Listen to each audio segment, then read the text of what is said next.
So hey guys, in this video I have a special guest. His name is Clarey. I actually found him from his YouTube channel. He's a former economist turned blogger, podcaster, and author. Clarey, can you introduce yourself real quick? Yeah, hi. Basically, Matt summarized it. I used to be an economist, worked in banking for a couple of years, and then ended up writing books and joined the social media craze here. And so I have books that I've published. I have a podcast. I have a YouTube channel, and I also have a consultancy called Asshole Consulting. All right. So in this video, I thought, when I looked at your channel, I thought the common theme was going against, common knowledge that was incorrect, kind of like lies that we've been told to, particularly to young men, either that just don't apply anymore or just were never true in the first place. So in this video, we're going to go over the 12 lies or dumb common knowledge that is not true anymore today. So let's go over the first card. Okay, the first card is the wage gap. And, yeah. This is not just, it's predominantly for women, but it can also apply for men as well. But this is the biggest lie we tell to young girls today, that the reason they only make 75 cents for every dollar a guy makes is because discrimination or sexism. And it's like misdiagnosing a problem. Like if a guy has cancer and you say, no, you got a cold, and then you give them antibiotics, you are not helping that client. You're not helping the patient. And so what we got to do is dispel this lie that this wage gap, the gap does exist. Women do make less than men, but it's not because of sexism or discrimination. It's predominantly because women major or study subjects that just don't pay as much. So if you adjust for what you major in, time spent at work, overtime, other things like that, the wage gap disappears.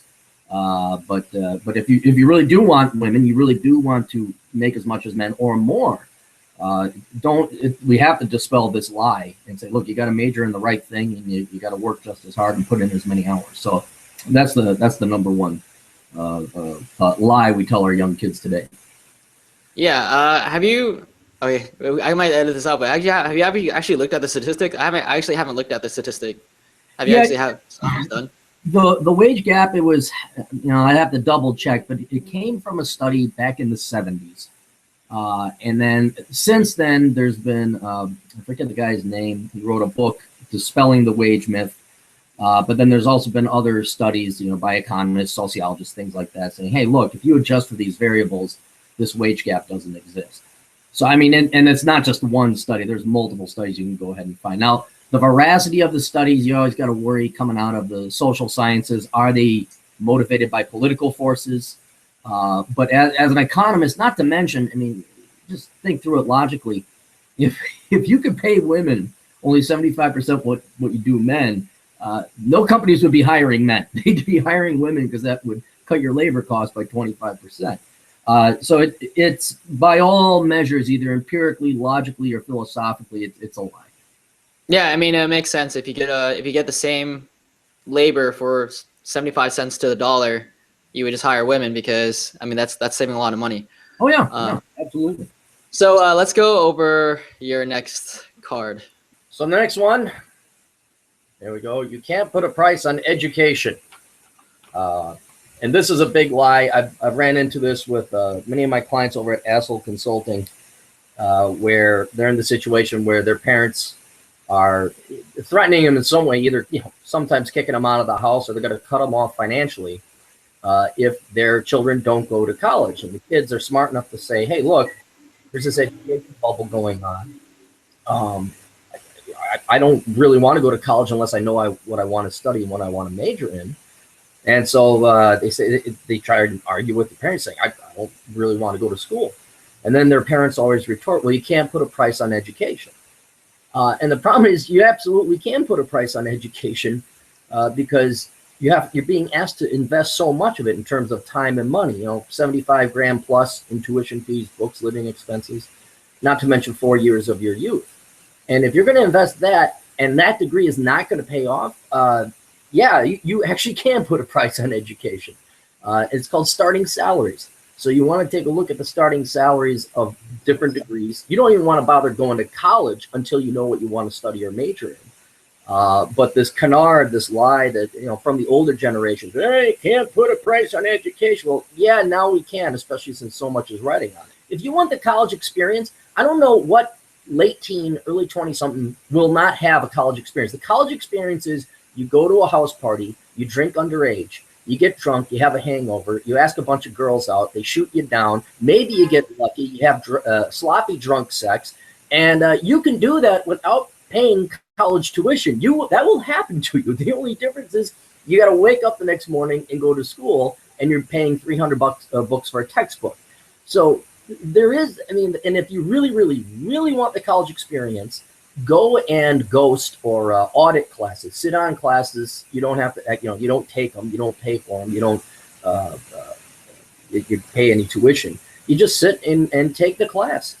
So you're going to have the college experience no matter what. I don't know why you have to attach a $40,000 price tag to it when you can have it for free. I think that's a really good thing that you mentioned. I never really thought of that, but you know, if you go to these large schools, like they have like auditoriums of like 300 students, they're not going to notice the 301st student. So if you really want to see if you're missing out or not, you can sit on one class and feel like how much these students got out of it when, you know, that individual class probably cost them about like 15 to 20 bucks. So what's the next card? The next one is, if you have a low GPA or fall asleep in class, you are dumb. And this is something that a lot of young men and women, high school and younger, probably face, and that is, if you don't have a good GPA, you must be stupid. Well, the truth is, a lot of the kids, if you're falling asleep or you can't pay attention in class, is because you're probably smarter than average, and you're not a good student. You're smart if you put your effort into it. If you were intellectually stimulated, you would ace classes. But most teachers are boring. They're inept. They don't have a passion for their subject. They don't care about you. They want their 9 months a year job and their pension. And they couldn't care less if you got hit by a truck. So they're not going to put the effort into making history interesting or English interesting or anything like that. So starting right on, and the reason this is such a bad lie is because, you know, I thought for the longest time I was dumb. I know a lot of people, they had a 2.1 GPA, think, well, I guess I'm just dumb. It's like, no, take an IQ test, find out if you're really smart, and then it's more statistically likely that school sucks and is boring, and that's why you're doing bad in school. I think that's a great point to make, and get to go political again, but you know, teaching is one of those careers where where they're not rewarded whether they do a good job or not. So in any kind of profession like that, you think, you know, I'm sure any teacher that goes into it, they're thinking, I'm going to be the best teacher. But then like 5 years in, they realize like no matter even if they give 100% or whether they give like 20%, they get the exact same paycheck. So why give it 100% year after year after year? Why don't you just give like 20%? You're going to get the same paycheck. You get like a pay bump for getting a master's for some reason. You get a pay bump for every time you get like 3 years of experience, 3 more years of experience. Whereas opposed to like, pay based on performance. So again, like a lot of the teachers, you know, I thought I was being the ignorant student. I was like, oh yeah, like one day I'm going to use this stuff as I was taking, you know, trigonometry, because my teacher, you know, was like so adamant about it, and algebra 2, and even a lot of social studies, like it made it sound like it was the most important thing ever. And I think in school, we have it backwards. We're teaching them a bunch of useless stuff and then expect them to learn all the practical stuff after graduation, either college or high school, when it should be reversed. Like teach people practical stuff, and then all the social studies, all the advanced math, that's like a luxury. That's like, if you want to, you can learn it. Like if you want to, I mean, it's cool to know like really high algebra and calculus and all that stuff. It's cool. It's cool that it's out there. But why are we teaching that to someone who can barely get a minimum wage job, who can barely add $10 an hour of value to a company? You know, it seems a little backwards to me.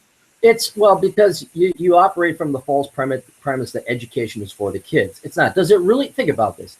Does it take 12 years? Coming out of high school, we should all be experts and masters at something with 12 years of education. A decade and 2 years of education. And now you're telling us, oh, we were just fucking with you. You need to go and get 4 more years of education in order to be employable. And what it shows you is that it's not... Education is not for the students, it's for the teachers and the administrators and as an employment vehicle. That's really what it is. And so when you look at what percentage of your education was actually practical, it doesn't matter. It's what the teachers want to teach. I want to help children. Ooh, I like English. I like literature. I like art. Well, shoot, everybody does. But yeah, it absolutely, if you look at it through that lens, realizing education is not for kids, but it is for teachers, it makes a lot more sense and explains why you have to go to school for 16 years if you include college, just to be, quote, qualified for an entry-level job. Yeah, I mean, it's way too long. I think, like, what do you think is a better solution to the education system? Like, say, like high school should all just be a trade school right away. You should just pick some trade. The simplest thing is to privatize the schools and give absolutely, have the government give a stipend or vouchers, but you don't need to go to school. I'd say, maybe K through 6. And seriously, if all of a sudden there's troublemakers, you weed them out. If there's someone who really isn't, test people, make sure, okay, you got a high IQ. What's going on here? Why don't we? And so push the people that have the capacity to be educated, push everybody to their limits of their best achievement, but don't lob everybody in to the same smorgasbord petri dish of public schools and push them all the way to the age of 18 to get an education. Find, say, okay, here, you got to learn your ABCs and your basics, but by the time it's 5th or 6th grade, hey, you're either going to help your folks or you're going to do something else. But we're not spending any more resources on you if you either don't care to be educated or not capable of education beyond a 6th grade. And so once you do that, yeah, I mean, money in the free market will find it. And people say, oh, it's horrible. Oh, gosh, you're denying people their education. Well, they weren't getting an education anyway, or they weren't valuing it. Not to mention, what you think those kids want to be in school? You think they wouldn't rather be outside, doing something, helping out their parents or something else? But this will never happen. It's only in theory of what I would do. You're saying it's only in theory, but then, okay, so, you're probably familiar with coding boot camps at this point. I'm sure like when you're just familiar. So coding boot camps is the beginning of privatization of like education. So what did coding boot camps do? They condensed a 4-year degree, like a 4-year computer science degree, to 3 months. Mm-hmm. And it costs a fraction of the cost. Like coding boot camp ranges from $10,000 up to $20,000, mm-hmm. which is, I don't know, the equivalent of like less than 1 semester at a private college right now, mm-hmm. right? So that's what happens when you get the privatization of education. Is you get better costs, you get faster, much faster. It shouldn't take 4 years to become useful, and then you just get a better quality of education. Almost everyone that's gone to a boot camp has had a big salary increase, as opposed to people who go to college generally don't have a big salary increase because you got to counter all the liberal arts majors. So big difference, and hopefully we continue to see that trend. There's actually boot camps for investment banking now, and so a lot more of these kind of boot camp things are catching I've seen on. Those. Yeah, I'd be a little wary on that. The investment, but the programming ones, yeah, absolutely. But Matt, they're not going to get the college experience. What are they going to do without that college experience? Well, without that college experience, say you graduated and you did the coding boot camp for 3 months, you end up with like a $80,000 salary, which is what their average is. By the way, it's their average. It's $80,000 salary. You literally have like 4.7 years free to work, to earn a lot of money, to pay for that college experience. You could, I don't know, you could buy a house and throw parties at your house if you wanted to with that money. So yeah, more. You can live like a king for 3.5 years, longer than your friends that go to college. Right, but they'll look down at you because you don't have a degree.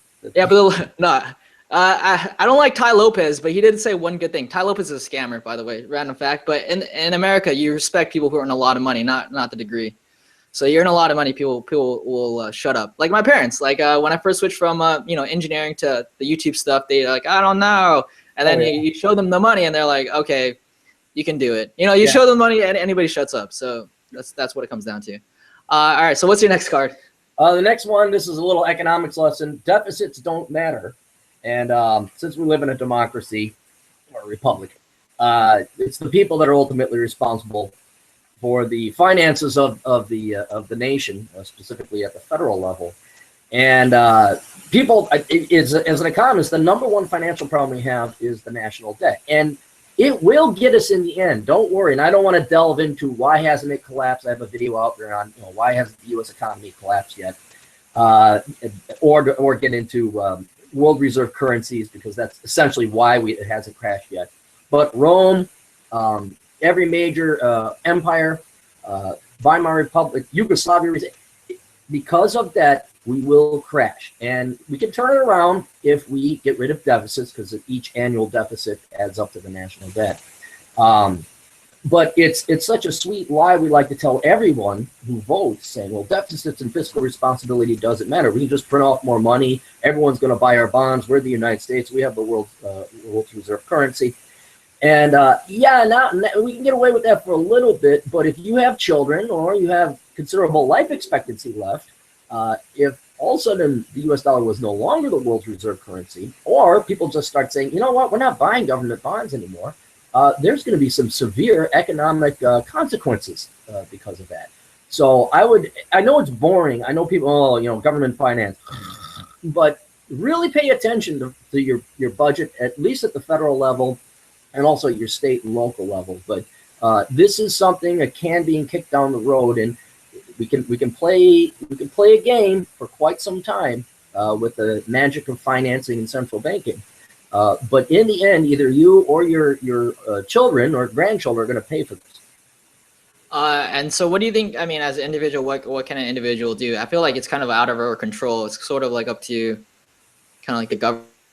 You would have to with their own spending. Yeah, you have to get involved in politics, because this doesn't matter Democrats or Republicans. Before Obama, Bush Jr. had the highest deficits since Ronald Reagan, and Reagan was a Republican. So the Republicans run huge deficits. The Democrats run huge deficits, especially since Obama. Every politician wants to spend more, and you can see it from their end. Hey, I can borrow money from the future, buy people with either lower taxes or government handouts, and they'll vote for me. But we won't pay for it because we'll run deficits. So we'll give you all the stuff, but nobody has to pay for it except for the future, and that's why our finances are deteriorating. So to change it as an individual, you'd have to vote for fiscal conservatives, not Republicans or Democrats, but people who are fiscally conservative, saying, hey, balanced budget amendment types, that kind of thing, or get involved at your local level of politics and either through a caucus or primary, get candidates into office that do adhere to a balanced budget approach. So that's what you can do as an individual. All right, so I guess that's pretty much sums it up. I'm not sure there's much to talk about that one. No, so let's move on to the next one. These are the best days of your life. And this is geared toward college students or geared toward anyone? Anyone, but the young again. It's the young that have the most to lose from these lies, because the old people, their lives are pretty much done and over with. But what you do when you tell, this is in high school or college, is you tell younger people that, oh, this is the best part of your life. And it's like, really? This artificial environment where I don't really have a real job, I'm going to school constantly, and people who are barely forming or crystallizing themselves as adults, this is the best time of my life. Junior prom, this is the best time of my life. It totally operates from the premise your life is over, or that it's all downhill once you graduate from college or high school. And this says nothing about your family, your spouse, your future children, your friends, or your career, or yourself. It's like, nope, this was it. After 22, it's all over. So I don't like that one, because the best years of your life are typically ahead of you when you have family, grandchildren, hanging out on Christmas or Thanksgiving, hanging out with your buddies. It's not when you have to go to school 8 hours a day and study 2 hours a day. Those are the sucky years of your life.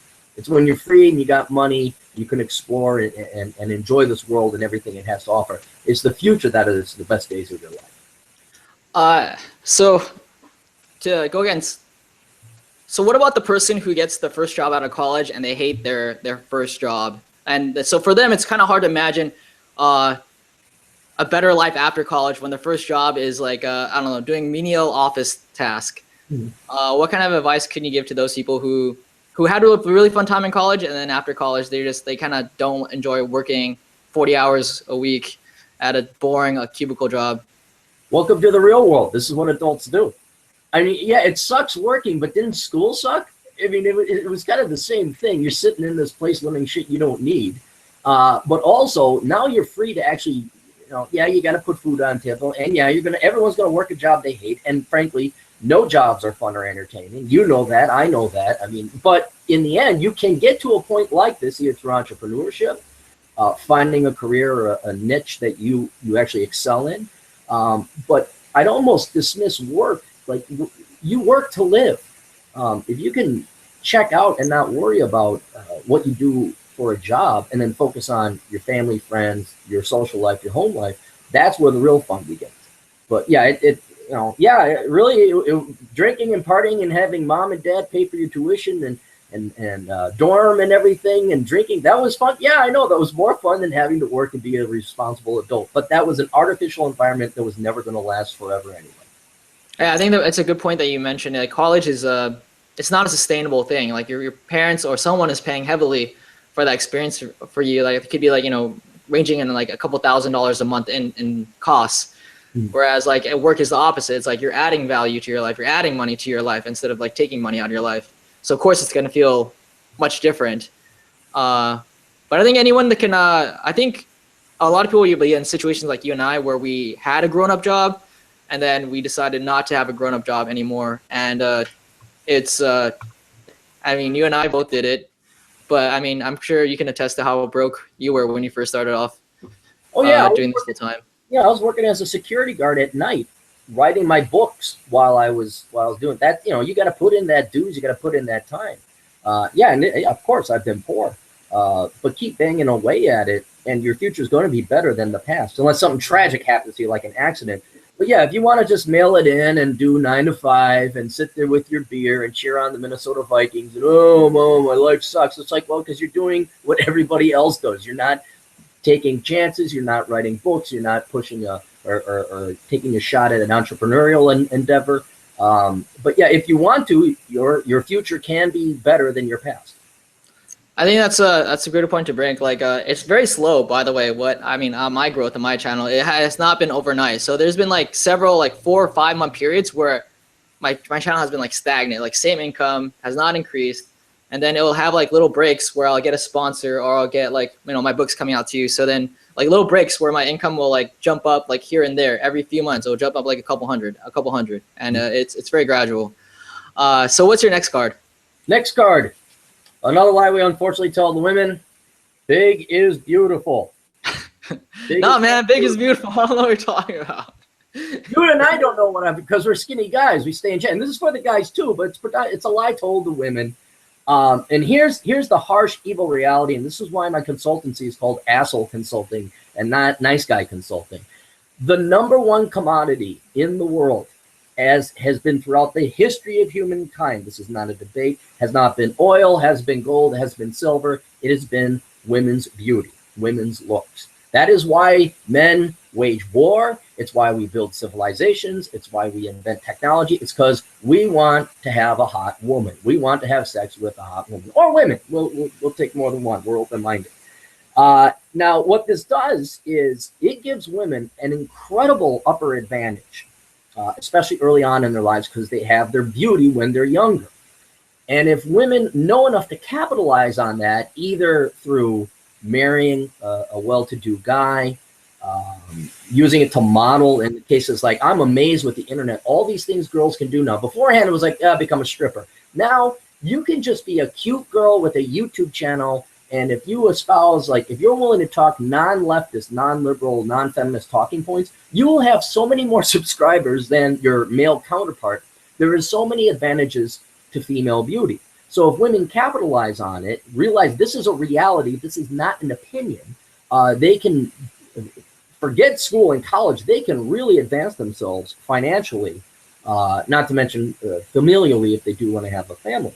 But when you lie to them and say, men are shallow for liking skinny women, big is beautiful, fat acceptance, body positive, what was it, plus size, plus is equal, I don't know if you've seen that meme. You're lying to these women, and you're squandering, no matter how much you may not like it, you're squandering their biggest asset that they have as young ladies. So, that's another one. I know women don't like to hear it. They want to think that big is beautiful. Every guy's going to like them because of their wonderful personality. It just isn't true. And the sooner you approach 40, the closer you're out of 40, the sooner that window of opportunity closes for young women to capitalize on that. So certainly go to college, certainly major in STEM, but absolutely use your looks to extract whatever benefits and financial, familial, social, political, even while you can, because after 40 or so, you won't be able to do it at all. Yeah, I think a lot of girls kind of become beautiful before they even realize it. Like around 16, like girls have like the world handed to them to guys. Like dating as a 16-year-old guy is awful. Dating as a 16-year-old girl is like the best thing ever, because all the guys are like, holy crap. And then that goes for like girls in college especially, right? Like girls from 18 to 22, they tend to act really pretentious because they can. Because they it's like kind of like when they start realizing like, oh shoot, like I don't need to try when you just open a Tinder account, and I don't know, you open your account, you get 50 matches before you start swiping. I don't know. That's probably like, I mean, that's just makes your life easier if you're a girl. But I do agree. I believe women tend to be focused on their disadvantages. They keep saying all these things about like how shitty it is to be a woman as of like recent media, social media. But then they don't really think about like, well, what are the advantages that they get that men don't get to enjoy? And that's it. If you create a YouTube channel or any social media and you're a beautiful woman, your following will grow faster than a guy, no matter what it is. Pretty much no matter what it is. Even if you did the same thing I'm doing right now, if you're a girl and you're attractive, your following would probably be 3 or 4 times my current size. I did an economic study. It's 5. I pulled some data from different things, and this is not to besmirch. These girls are actually doing it. These are the smart girls. So this is not either you nor me ripping on these women, but like a Julie Borowski or a Jenna Marbles or pick your YouTube celebrity of the female persuasion. You get about a 5-to-1 ratio. For every follower a guy would have, a pretty woman would get 5. So yeah, and I like to see when women like that capitalize on it. But right now, we lie to girls about their disadvantages, but then we also lie to them about their advantages, and we do not what's the word? Not train. We don't give them the wisdom and educate them about the power they have. Like that 16-year-old girl thinks she did something awesome to get all these guys asking. It's like, no, you're just 16 with a tight ass and a nice set of tits. That's why you didn't. It was genetics. And so if you don't tell them that, you don't educate these women, by the time they hit 35, 40, they've operated from this premise, and all of a sudden the world gets a lot harder, and they don't know why. So you have, I think we got to do a lot of education with our young. We used to, grandma would grab the granddaughter and say, "Let me explain to you about the birds and the bees," and we'd educate women, or younger ladies, about this actually. But now we don't. It's just, oh no, you're just naturally awesome like that, and this is going to go on forever. And 50 is the new 25. That kind of BS. It's a big lie. It's a big lie. Yeah. I mean, and I know it's like in the men's community, it isn't really like in men's talk, we really don't like lie to ourselves as much. It's like we're kind of based on our achievements and our monetary value. And yeah, we probably shouldn't have a bare belly too. Like we're pretty upfront and real about that. I don't think there's like a lot of guys who are like, yeah, I'm gonna be the custodian at JR Elementary School and I'm gonna be pulling all the girls. I have the next lie. Okay, let's go. What's the next lie for the men? Girls like kind, sensitive, caring men. So whereas we lie to young ladies and we tell them that big is beautiful, especially I'd say since the sensitive 90s, you guys may not have been around in that time, but it was big and heavy in my generation back in the 90s, where they were like, oh, women just want you to be yourselves. Women want a kind, caring, sensitive guy, and you have to be emotional and in touch with you. BS. They want a big rip dude with lots of money who's very charming and a little bit indifferent and aloof to the women's existence. That's what they want. So I think, especially with the internet, we're kind of starting to expose these lies, and many young men are starting to get the hint. They're starting to figure out the truth. But especially if you're being brought up under a single mother household, a household where the father is not manly and he does not impart these bits of masculine wisdom to you, you're going to go out and think, well, this show's just like me for me and my personality. There you are, all skinny, and you don't hit the gym, and you're all flabby, and you got your hipster beard and your glasses, and you're perfectly groomed. You're wearing red jeans and nice sneakers, and you think that's going to get the girls? No. Go to the gym, get ripped, at least don't be fat. Develop a devastatingly charming personality, and do not be desperate. And master the Tao of Steve. Become a a Sean Connery level James Bond type guy. That's what women want, and it's a It's a part-time job for the rest of your life to stay in shape, diet, and look good for the ladies. But that's what they want, and that's what you got to do. Yeah. I think it's actually not that hard to separate yourself from like most guys because I have chick friends and I'll go on their Tinder accounts to like look at what guys are messaging and like their profile pictures, and just like basic pictures are like awful, unkept. The profiles are extremely poorly written because one thing I noticed about Tinder, this is a side tangent, but like girls care about profiles, but guys don't care about profiles. So guys will think, oh, since I don't care about profiles, girls don't care about profiles too. So they're like a really shitty profile, and they don't realize that's holding them back. One of my friends, we kind of make fun of this for him, but he has like, he has like that. I'm a world traveler in his Tinder profile, and it's just like, dude, it's too corny. So it's a lot of bad information out there for dating guys. Do you think every guy has to be kind of like James Bondish style, or do you think that's just one type that does really well? It's a thing to aim for, is what I'm saying. I mean, you don't want to look like the amazing atheist, okay? That's something you don't. That's the amazing man is full of bitches, man. You see that guy? Clarey's not there. He doesn't like me, so I can. He doesn't like you guys? Are you guys both atheists? No, I'm agnostic, but he got upset because I said there's too many people faking their mental illness just to get pity and attention and government handouts. And since that's like 95% of his readership, they got their panties in a bundle, and then the hate mail came. But I did get more subscribership, so that was good. No, it's you have to become your own person. But women, there are some standard characteristics and traits that women do like. Height, I think you and I are kind of screwed in that category. In shape, relatively muscular, but also you have to develop your own personality and charm. Now, James Bond is like scripted to be charming. Cary Grant was scripted to be charming. But these guys, they have something, they have hobbies. This is why I recommend, how do I be charming with women? It's like, don't try to be charming with women. Go do your thing. Ride motorcycles, take ballroom dancing, do something, do whatever, rock climb, whatever it is you want to do, work on gadgets. And you will start to develop your own flair or personality that will show up naturally. And that's what women also look for too.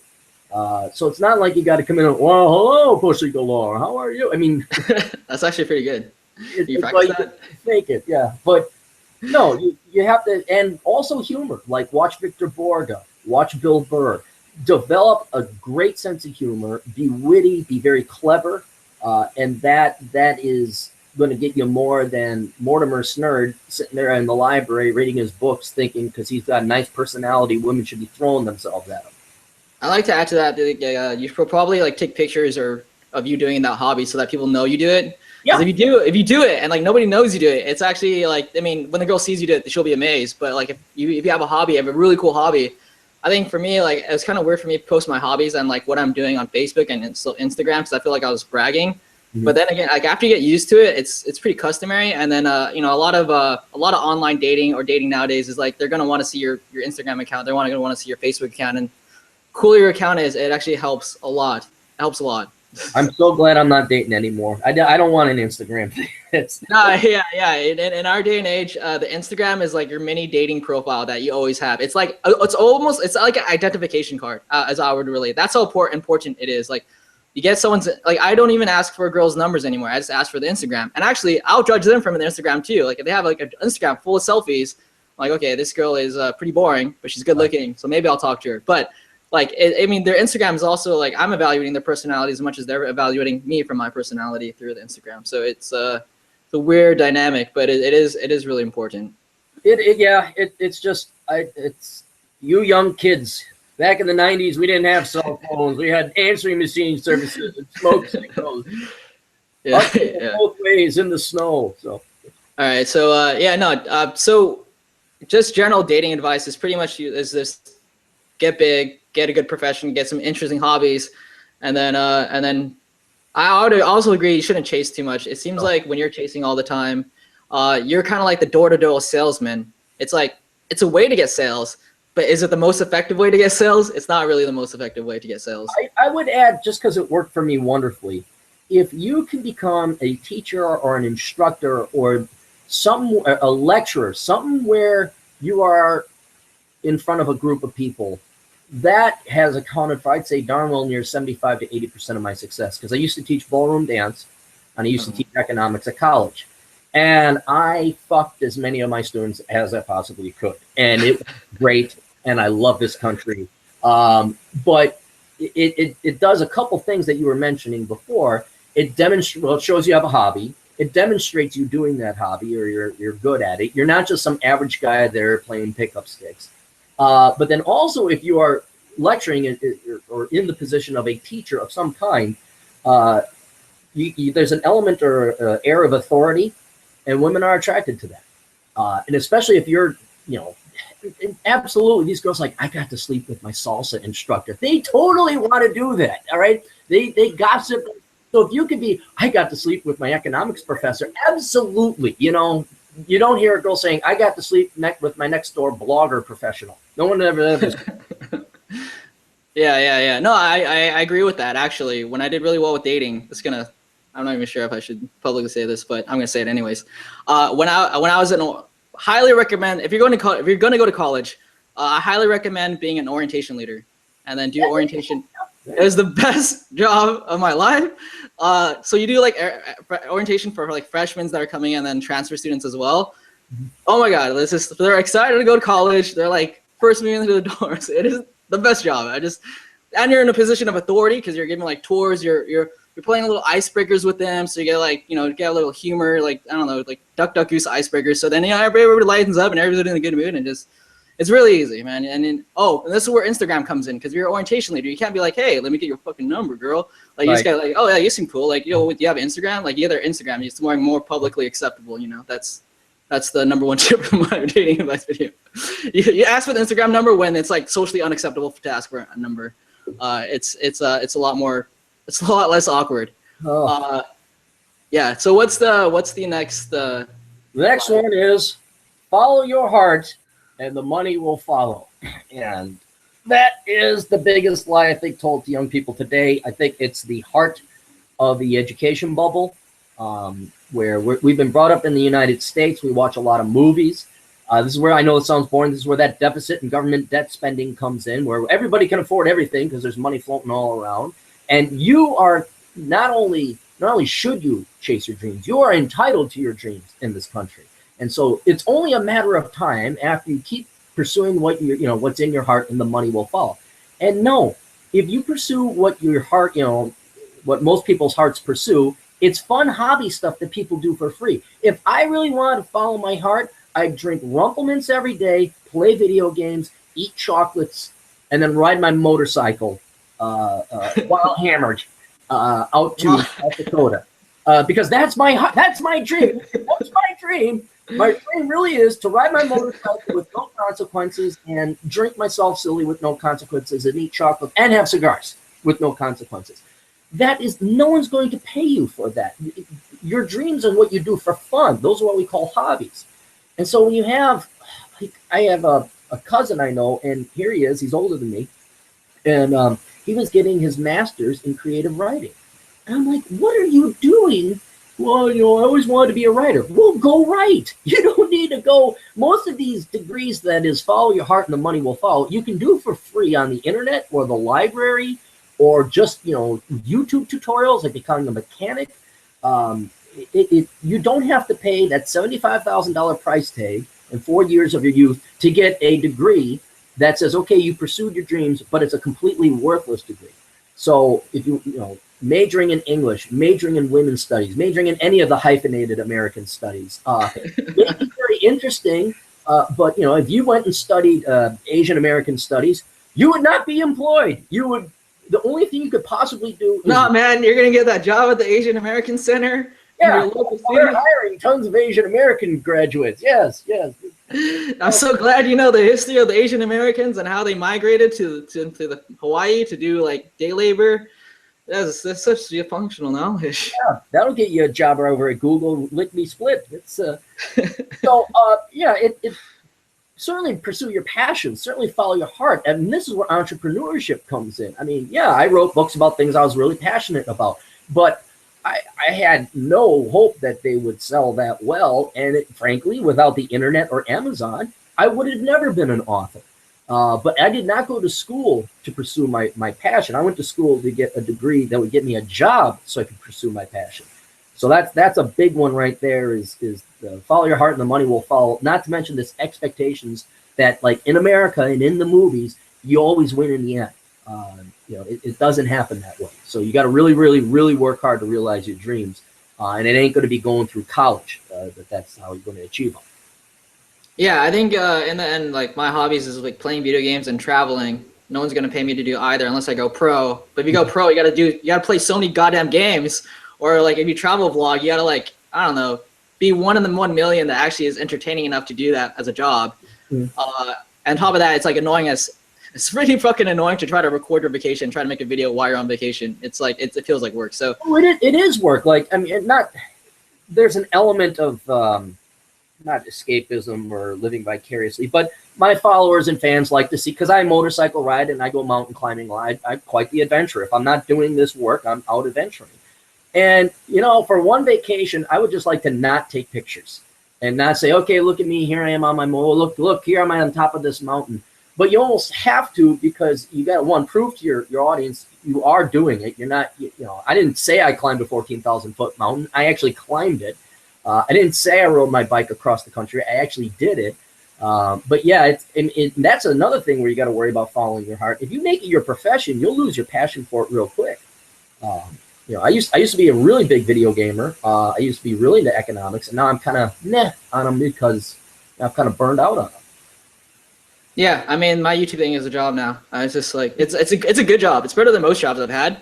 But at the same time, it's it's just like I'd rather be like doing something else. It's fun, but I'd rather be doing something else. I got at least 3 hours of asshole consulting to do, and it's great. I get to yell and curse at the internet, but boy, I'd like to go to the gym or just sit and read a book or take a nap. Actually, is what I'd like to do.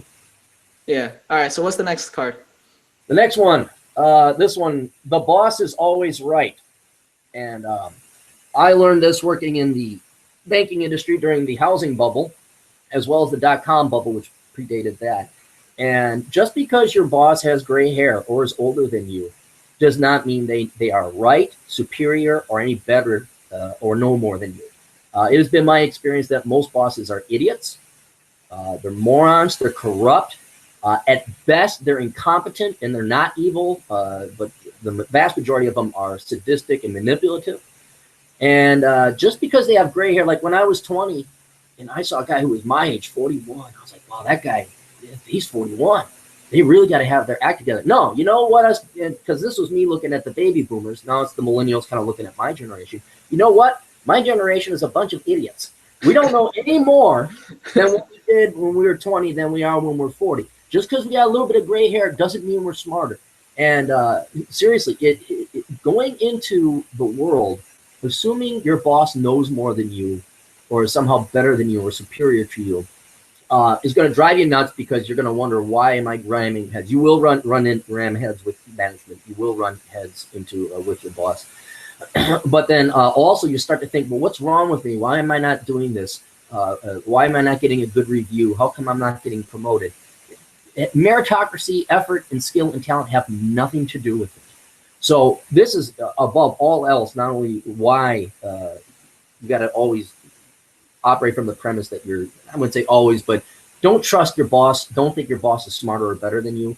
But also, it's a huge argument, and one of the primary reasons you need to go and become self-employed inevitably. I think self-employment is really one of the key things to have for a truly happy life, because you can't be answering to a sadistic, manipulative psychopath for 40 years to maybe get your pension. That's assuming they didn't, embezzle the pension away, and then you are 65 and you can't retire. So, yeah, the boss is not always right. Do not give your boss more power than they deserve.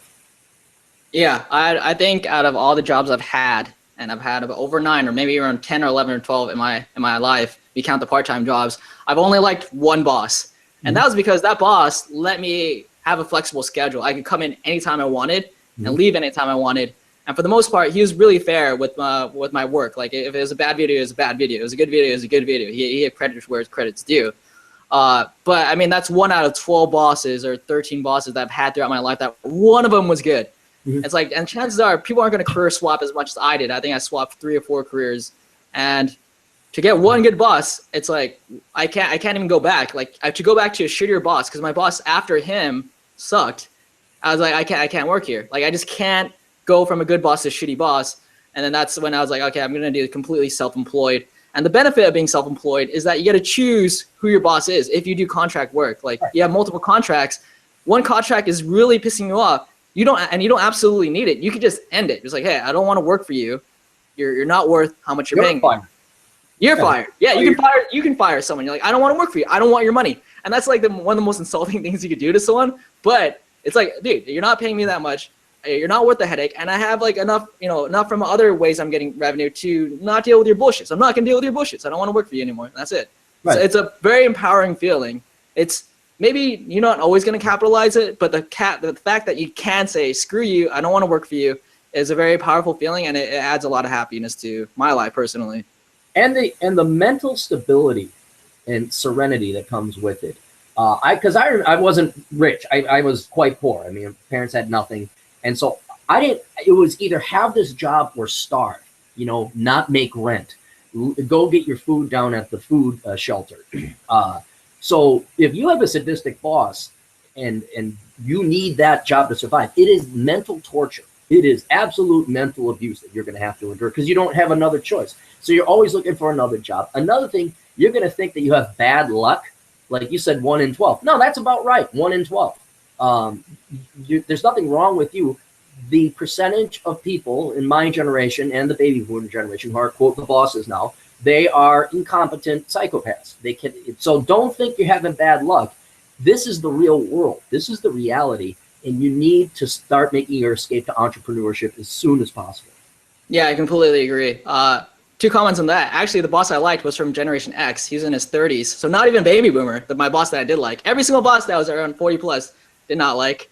And then the thing is, like, you told everyone to be an entrepreneur, and I get some of these comments on my channel. I put a recent video up on the 3 main ways to make money from home, and one of the comments said, like, well, to be an entrepreneur, you have to have like the skill or this talent or this discipline. Do you think being an entrepreneur or being self-employed requires a special talent, or can anyone do it? I mean, well, certainly not if you're mentally retarded. I mean, but I say everyone. No, I'm being serious. I mean, like if you have an IQ of 70 and you need to be in a mental facility, no, not everybody can do it. It takes initiative above all else. Initiative and creativity, because you got to come up with the idea. You got to come up with a business idea. But you also have to have the initiative to wake up, go file your LLC over at the Secretary of State, do your taxes, doing what we're doing today, do your marketing, put together, like, for example, and you have to be prepared to fail. But a perfect example is one of my failed businesses, which became called a business. It was a product, an idea. It was called Silver Dollar Bikini. And I thought, okay, I got more conservative, libertarian leaning clients, readers, and they're, kind of concerned about finances. So they want to invest in precious metals. But I also have a very traditional readership, men are the men, women are the women. And so I thought, okay, people probably have better sex lives. So what would be more fun than creating a silver dollar bikini so the guy could buy it for his wife and she'd strut around, literally exactly what you're thinking, $2 silver right there and 3 down below. It's just a string bikini with very strategically placed silver dollars. So I thought this was genius. I thought I was going to make a mint, and I sold like 2. I sold 2. I was like, that's it. I'm like, thanks, guys. Thanks a lot. So yeah, everybody can do it, but I did that. I put together the design, the website, the email server, everything in about a week. Just going and cutting chains and epoxy and all this other stuff, and it failed. But at least it took a week out of my life to know something that failed. But it was you have to pursue it. You have to do it. But if you're like, oh, I'm too tired, or I don't want to set up a corporate account at the bank, or I don't want to go register my company at the Secretary of State, yeah, it's probably not for you. But you have to have that little entrepreneurial streak in there for you. Yeah, I really feel like you have to put yourself in a situation where it has to work. I'm not sure what you did, but I put myself in a situation where Engineer Truth and like the social media stuff is gonna work, or I'm gonna live at my parents' house indefinitely.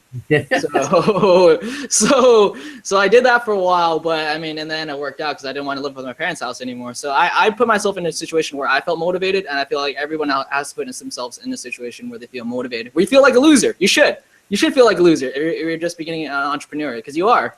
Right, and then you should feel that way. You shouldn't like use these things to like back up your ego. Like you should knock it down as low as possible, so you have that motivation to work hard. Yeah, I wouldn't call yourself a loser. Like someone collecting a government check that's an able-bodied person, that's a loser. But someone who's an entrepreneur that is not successful yet, that person is just trying, and they'll make it. So yeah, I wouldn't besmirch or feel bad about yourself. Absolutely not. I mean, you should certainly be encouraged to pursue your entrepreneurial ventures. And I'd even say a failed entrepreneur is at least got a more interesting or better life than someone who's slaving away as a cubicle slave. But just because you fail at entrepreneurship or have not yet succeeded, don't let that get you down. You just haven't won yet. That's it. Oh, that's a good way to put it. So what's the next card? Next one. Oops. But I'm not good at math. This one I hate. I hate it because it's laziness. People choose to be good at math, right? That's what it is. It's not like I woke up or was born fresh out of the chute in 1975 and like, here I am doing calculus. I had to study. I had to do the trig like you were saying. I had to learn SOHCAHTOA. I have to, programming, computer networking, all this. It takes effort. It takes time. So what I don't like about this is, one, it's defeatist, where it's like, well, I can't do engineering because I'm just not good at math. So you're already limiting yourself to the lower side of the income bell distribution curve. But then two, it's basically saying you guys do all the hard work. I don't know how engineers don't revolt sometimes, because they're the ones carrying this society, creating everything, making everything go. And then the rest of the people are like, well, I'm just not good at math, so you create it, you do it, you make it. It's like, and then typically because engineers make more, then they're taxed at higher rates because it's a progressive taxation. So it's also a statement of laziness. Well, I'm just not good at math. It translated into English is, I don't want to work hard. I want an easy subject. I want an easy career. And I'm not willing to put in the effort like you guys are. So I'm going to get my master's in French literature. And then I'm going to look down on you because you only have your CCNA or your computer networking associate's degree, when in reality, you're the one doing all the heavy lifting. So don't think because you're not good at math or you don't have good grades, don't say you're not good at math. Just say, I chose to be lazy and do it half-assedly. And I haven't tried hard enough at math. Yeah, Malcolm Gladwell wrote in his book, was it Outliers, that there's no such thing as talent. And that, it's more based on the hours that you put into a subject and like how much you believe you can get better at that thing. You can actually get better at that thing. Mm-hmm. It's like saying if you play basketball a lot, like how are you not going to get better? Like you might not be able to get to the NBA, but if you keep playing basketball, how are you not going to get better? Like if you keep doing math, how are you not going to get better at it? And you don't have to be super good at math to get good grades. You just have to be better than the people in your class, which is not saying much. Like you just have average students in your class. You just have to be better than them. And in a lot of situations, we mentioned earlier that there's bad teachers, and a lot of bad teachers in math don't know how to simplify it for students to understand. So they'll say like, you have like a third grader is like, oh yeah, I'm going to explain math to third graders. Yeah, so you take the parameter and then you put it into the function, and then you draw the graph on the XY axis. It's like, dude, you throw all these functions, you throw all these terms in there. What is it really? The horizontal line and the vertical line, and then the number you don't know, right? But then you got to throw in all these terminologies that make it like basically harder to understand than it actually is. And then when you actually learn the concept and you actually grasp it, like for example, calculus in a derivative, it's a basic thing. It's really basic. Derivatives are really basic things. But how is it explained in math? dy over dx as the rate of y over dx the changes. Delta method. Oh, it was horrible. It was horrible when they taught the delta x method. I remember that. Yeah, it was horrible. So it's just taught very poorly. So it does discourage students from learning it. But yeah, no, I agree with all the points you make. Math careers do tend to pay higher. Hopefully they don't study just math and they study a career in math. Because I know people who study just math, and some of them did well, but they got jobs outside of math, and then some of them just got jobs being math tutors. So don't study just math in general. No, you got engineering or programming or something. Yeah. All right, so next card. Next one. Your career is more important than your family or any other person out there. I know in part because of media, movies, also the presumed underlying entire point of going to school and going to college is so that you would make money. And we also this is kind of a lopsided lie we tell women, that their career defines them, and that, men, we've been told this, what's your career that defines you? And, we look more favorably upon an investment banker than we do, say, a bartender. But your career is not what defines you. Your job is not what defines you, unless it's your passion. It's your family and friends and loved ones that you hang out with in your free time when you're not working. A job is a job is a job. A career is a career is a career. It is to make money so you get to go play with people you enjoy. And it's kind of one thing. It's like, oh, I can't wait to have a lot of money and travel around. What you're going to find if you travel a lot is most people can't keep up with you. They don't have the freedom or the budget. And then you're going to be by yourself most of that time. And you're really going to find out that what matters most is not riding around in Europe or climbing this mountain here or there. It's your friends that you get to hang out with at the bar, or your wife, or your husband, or your children, or your niece, or your nephews. The human interaction that is really the only thing that matters in life. So do not, especially the women, they put so much value on their careers. It defines them. It's like, no, you are missing out on the most exciting thing in life, and that is other people. It's not. You should be more excited about having flirtini night with your girlfriends, or wings night with the guys at the bar than you should. Oh, I might make director of marketing. No, that you got to use your job to go and have more fun with your friends and family. So the job, the career is a tool. It is not the means or the end. All right, it is the means to an end, and that the end is other people in life. That's the most important thing. No, I completely agree with those two points that I thought of, when you were saying that, is number one, I hate it when people brag about how much they work. This is probably more common among Asians than any other demographic. But Asians will be like, man, I just worked 50 hours this week. Oh, good job. You didn't do anything else besides work then. Do you want applause? I don't know, man. You know what I'm saying? And especially one of the engineering companies I worked for was owned by Asians, and it's very typical for people in that company to work 10 hours every day, 5 days a week. And you just don't have time to do anything else. You go home, you shower, you might socialize for 1 or 2 hours. If anyone's local to you by chance, if no one's local to you, you don't get to socialize with anybody. You go to sleep and you just go to work the next day. And then you get 2 days on the weekends to socialize. It's actually a very depressing way to live. And so right now with the self-employed route, I get to do whatever I want, which is nice. It's a big difference. And I agree with what you said, is it's your job is just your tool to hang out with people. And yeah, you should maybe take your career seriously so that you have more money to hang out with people. But if your job is consuming so much of your life that you can't hang out with people, then what's the point? Right. And what I just don't get is commuting. Why people? I mean, if we could all work from home, which we technically can, but thank you to Gen X and baby boomer bosses, we can't allow people to work over the internet. How do we know you're getting your work done? That kind of thing. So we force them to commute. I'm wondering if we were allowed to work from home like adults, what would happen to divorce, child rearing problems? Because you could spend that extra 2 hours a day with your family. You could spend it with your kids. Or you could actually be home with your kids, saying, "All right, go get. We'll take a lunch or whatever." Work is not the point and purpose of life. It is other people. So, I would, especially now, you and I could be flippant about it because this is our job and we work from home like this. But still, even to this day, you even have to cut it off here on YouTube. Okay, I've done enough social media and marketing. Now I'm going to spend time with my girlfriend. I'm going to spend time with my nephew. So absolutely do not put your career first in your life. Yeah, and you like that point that you brought up is people should work from home, because I have friends who work at jobs, and come Thursday or Friday, the week slows down, and they'll be messaging me on Google Chat and stuff like that, just chatting with me while they're at work. They're like, yeah, I'm like, what are you doing at work? They're like, yeah, reading an article from Art of Manliness or something like that. Because they're, as you go to the end of the work week, they've already done their work for the week, but they can't go home. They have to sit there, and because that's the policy. But they have already finished their work. And so regardless if they're there or regardless of their home, it really doesn't add value to the company, right? Or to the business. But no, they still got to see that. They still got to sit there. They still got to sit there. Yeah.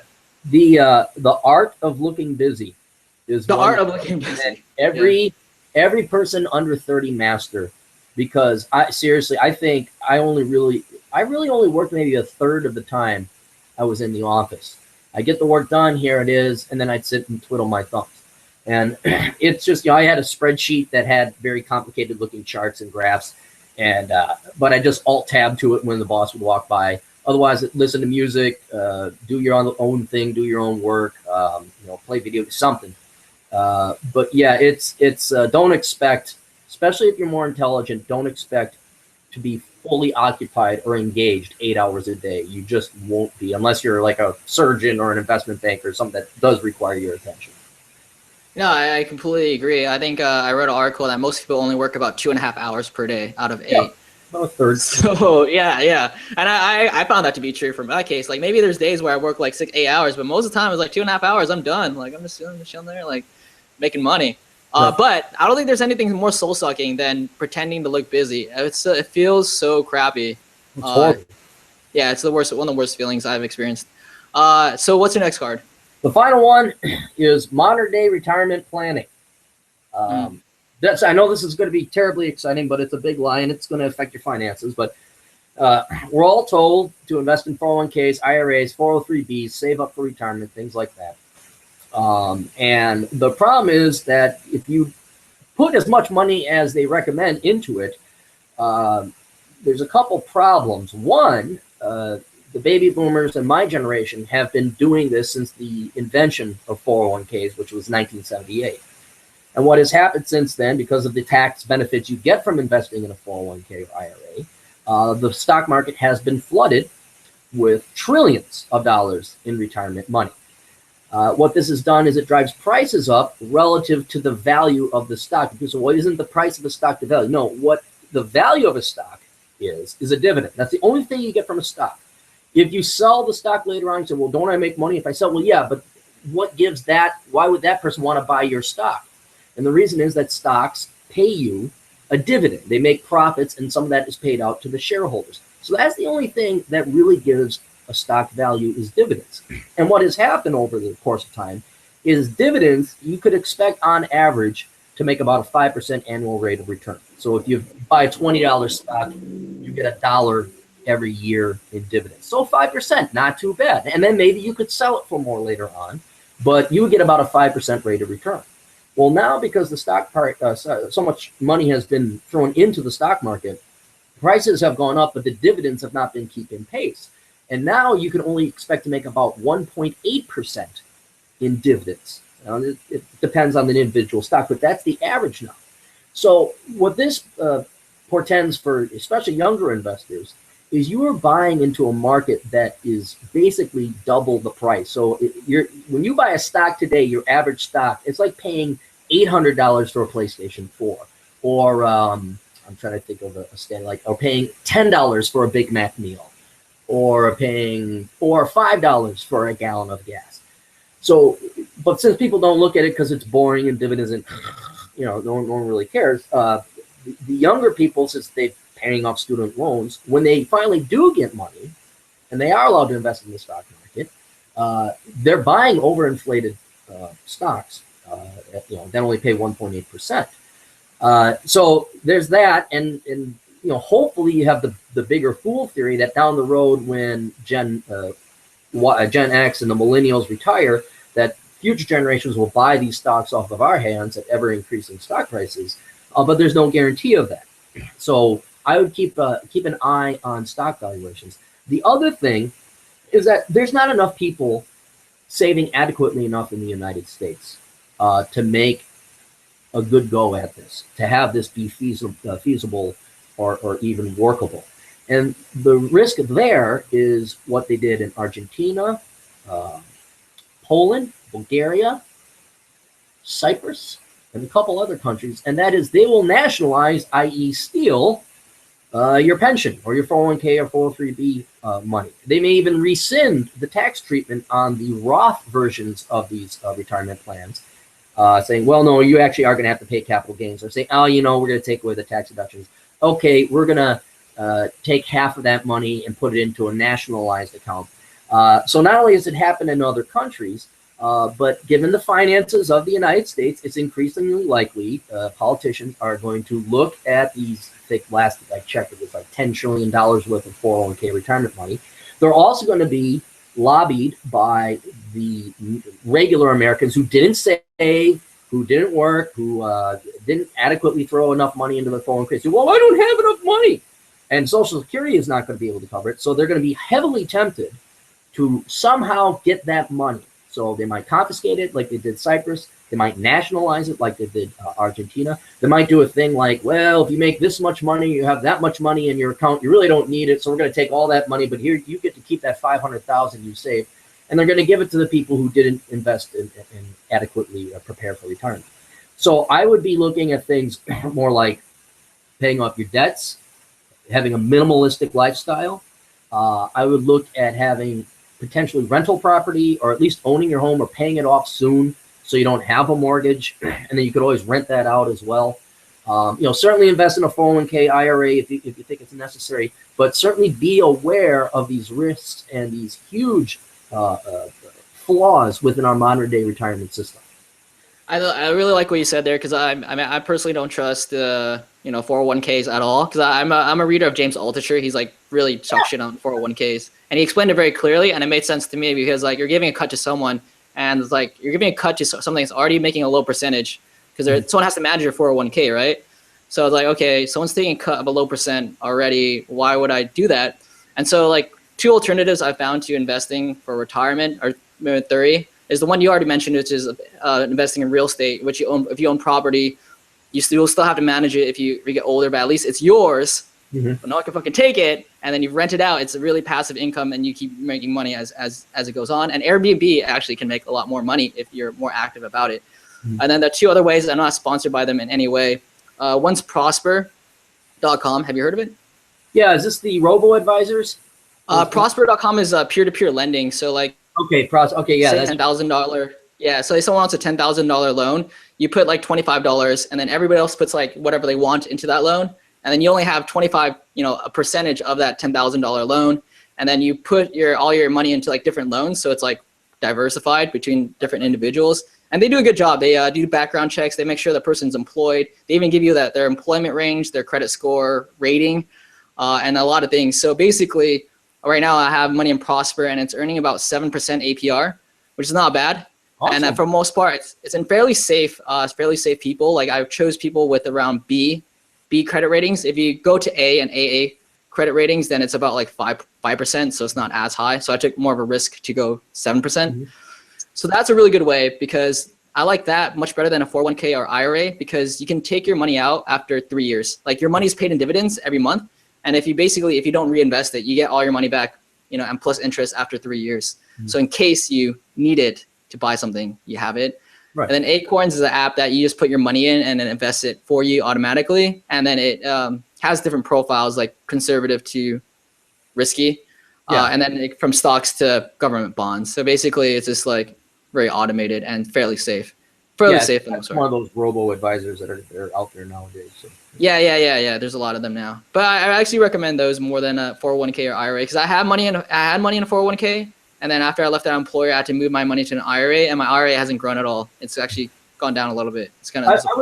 I would say about the only real reason I'd be looking at an IRA or a 401k is for the tax deduction, or if you get a match. If you have an employer and they're going to match your 401k or 403b, okay, that's good.